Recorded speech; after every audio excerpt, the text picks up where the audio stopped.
Hello friends, welcome again to our channel knowledge tree. Friends, आज बात करते हैं न्यूटन के 3 लॉज ऑफ मोशन की। So without further delay let's start. Sir Isaac Newton के laws of motion किसी physical object और उस पर लगने वाले फोर्सेस के बीच के रिलेशन को बताता है। न्यूटन के 3 लॉज ऑफ मोशंस में फर्स्ट है लॉ ऑफ इनर्शिया। न्यूटन का फर्स्ट लॉ है लॉ ऑफ इनर्शिया। अगर कोई बॉडी रेस्ट पे है तो वो रेस्ट पे ही रहेगी, और अगर कोई बॉडी मोशन में है तो वो मोशन में ही रहेगी जब तक उस पर कोई एक्सटर्नल अनबैलेंस फोर्स नहीं लगता। इसको एक एग्जांपल से समझते हैं। एक रुकी हुई गेंद तब तक मूव नहीं करेगी जब तक उस पर या तो किक ना मारी जाए या कोई दूसरा अनबैलेंस्ड फोर्स ना लगाया जाए।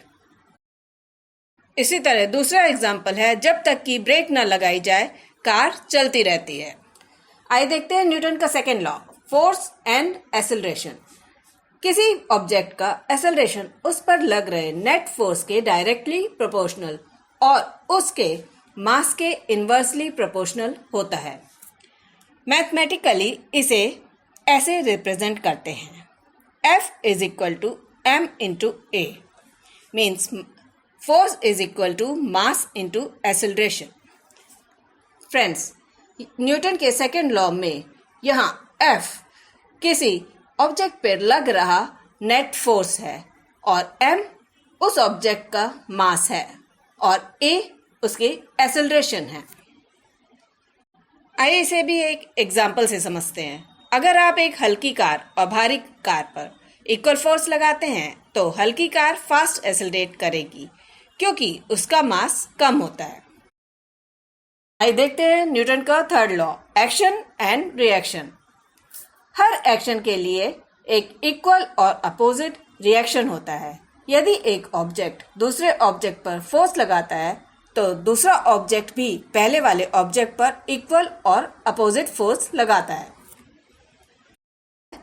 आप दीवार पर फोर्स लगाते हैं तो दीवार भी आप पर उतना ही फोर्स लगाती है, लेकिन अपोजिट डायरेक्शन में।